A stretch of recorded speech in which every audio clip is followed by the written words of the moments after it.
For our next item, we've come to Guildford in Surrey to visit someone who I respect very highly and is a personal friend of mine, Steve Appleby. Steve is a race controller and a fantastic fancy in his own right. How long have you been race controlling then, Stevie? Oh, approximately 6 years.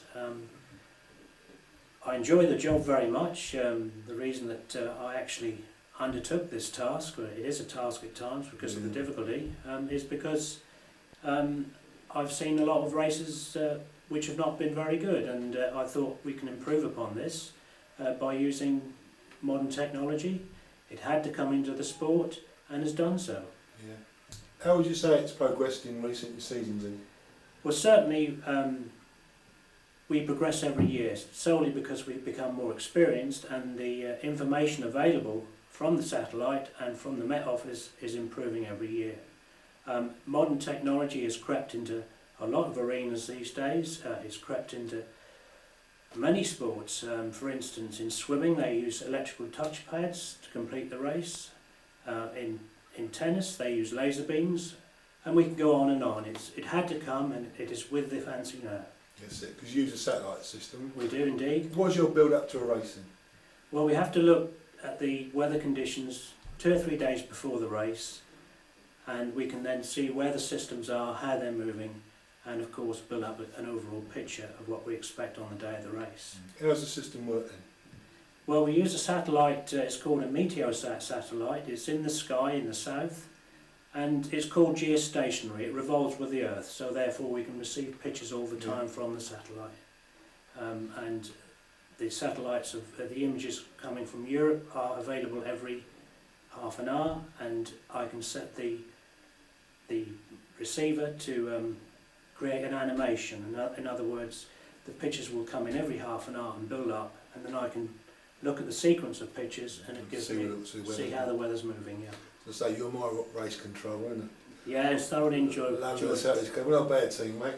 We certainly, I think, we're one of the best, and we get on very well, and we've had some very good races. What other organisations do you race control for?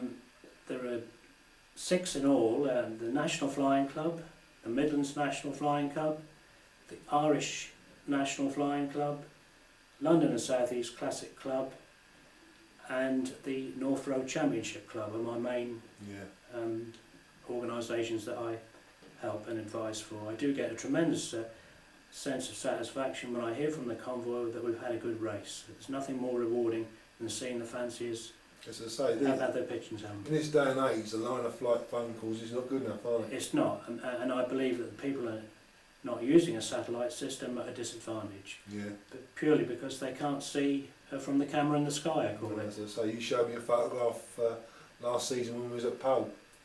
Unbelievable, the photographs. It shows you all the crowds. Yes, that's right. And I think that last season another classic race was the Guernsey Young Bird, when we were trying to get the birds liberated before the system arrived from the west, and we were just unable to do it by 15 minutes. That's the thing with the system. You can predict what's coming, but sometimes the estimation will Yes, this is the difficulty. We know where the rain is, but it's the speed at which it travels. Yeah. It's not only the Met also have this problem, and of course you probably look at the weather on TV, and they've said it's not going to rain until this afternoon, and it rains at midday. And of course it's due to the speed of the system, how quickly it's moved. Well, I'll tell you what, mate, you're the best. Thanks for that, Keith, and you're a very good convoy yourself. Let's have a look at your system. Right. This is the main room then, Steve. It looks very complicated. How much would a system like this cost to set up for a club?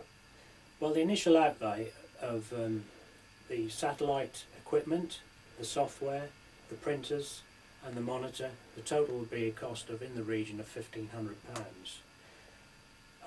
It is a long-term investment, but the rewards that I reap from it are absolutely tremendous. That's it, second to none, isn't it, really, Steve? It really is, and it's going to progress even more when the latest software is available, be next year, and the system's updated even further, and we're getting pictures directly from the sky, and we can see exactly what's happening with the weather. It really is a step forward, and I certainly advise it as part of the future for the sport. That's it, mate. You've got 1 or 2 historic photographs, haven't you? I certainly have. I've got one here of the first day of the new millennium. I was also lucky to be at home when the eclipse took place this year. Sorry, it was last year now. Time flies, doesn't it? and I was able to follow the shadow of the moon across Europe. It was very exciting, something that it wouldn't have been available to the ordinary person. Brilliant. And again, another advantage of this particular system. Well, look at one of your photos. Well, here we are. We have a picture of the first day of the new millennium. Here we had the photograph pictured, and we can see by the date it was taken by a Meteosat 7 satellite on the first day of January 2000. The time was 8:30 and it's an infrared picture. To give a brief description of the picture, the colour variations are as follows.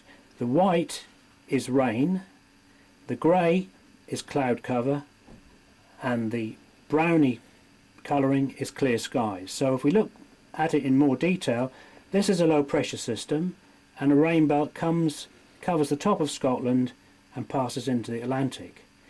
The south of England, Midlands, is all clear with cloud cover, and the Spain also is clear with cloud cover.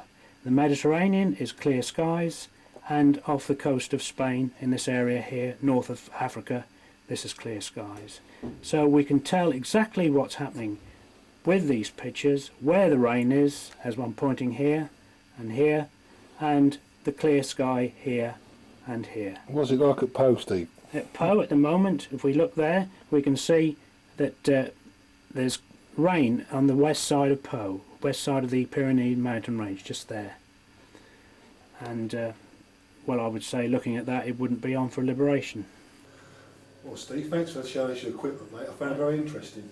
But you're also a first-class fancier, mate. Well, according to you, yeah. Tell us about one or two performances.